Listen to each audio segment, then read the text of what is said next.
Good day, I'm Caroline Brown-Thompson and this is your JIS News for April 8.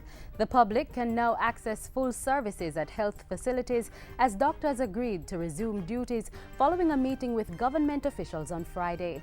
Doctors had been on sick out since Thursday, causing the Health Ministry to activate its emergency plan, scaling down services to offer only emergency care at hospitals. Health Minister Dr. Fenton Ferguson led a tour of hospitals Friday to get a first-hand view of the impact. He commended those doctors who had been working to ensure that there was no complication or casualty. Minister with responsibility for the public service, Horace Daly, is expected to report on a meeting he chaired with the doctors' representatives on Friday. The health minister and his team were also involved in the talks, which dealt with outstanding issues from a reclassification exercise and other matters. Government is looking to bring about continued improvement in the tax administration system through the extension of the Pride Jamaica program. PRIDE is an acronym for Promote, Renew, Invigorate, Develop and Energize, and it was designed to improve the country's tax administration system. Last week, the Finance Ministry signed a letter of intent with the United States Agency for International Development, USAID, to extend PRIDE until March 2015. PRIDE, which is in its second phase, is being funded at a cost of $1.7 million. Under the initiative, the USAID will provide technical assistance to Tax Administration Jamaica and other stakeholders to simplify and broaden the tax base in Jamaica. Tax Administration Jamaica, their legislation was just passed to convert them to a semi-autonomous revenue agency, and this support that will be provided over the next year and a half to 2 years will help to solidify those gains that we have achieved so far. The men and women of the Jamaica Defense Force took one step closer to new accommodations at Up Park Camp when ground was broken for the Lathbury Barracks development project last week. Prime Minister Portia Simpson Miller, who is also the Minister of Defense, broke ground for the $1.7 billion project to build several multi-story accommodations over 4 years. The Lathbury Barracks will house more than 1,400 soldiers, offices, stores, lecture theatres and other multi-purpose rooms. The Prime Minister says government has no plans to move the Jamaica Defense Force from its current base at Up Park Camp.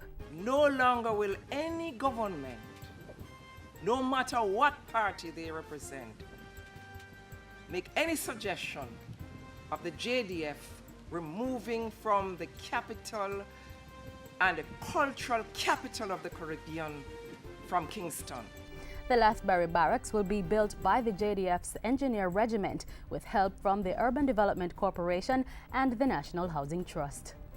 Meanwhile, crime-fighting efforts will be strengthened with a $107 million allocation to the Jamaica Constabulary Force JCF's reform program. The allocation, as outlined in the 2013-2014 budget, will go towards buying equipment and mobile police labs and fund leadership training for police officers. The money will also be used to offset the salaries of international police officers and to sensitize persons to a performance management appraisal system. JCF's reform program, which is slated to end in March 2015, is being implemented by the Ministry of National Security and funded by the UK's Department for International Development, DFID. And finally, young people will have access to more employment, cultural and social opportunities this financial year. Youth and Culture Minister Lisa Hanna announced recently that the National Youth Service, NYS, would be implementing new strategies and programs to effectively meet the needs of this segment of the population. She said greater emphasis would be placed on the promotion of social and cultural entrepreneurship. And we are also going to be redirecting some of our young people into self-employment.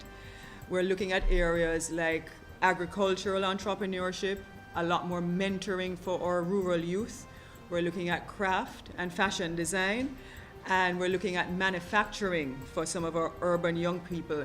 She said the NYS would also be exploring areas such as music and business and integrating them within its curriculum. There are also plans for a youth apprenticeship program and a graduate work experience initiative.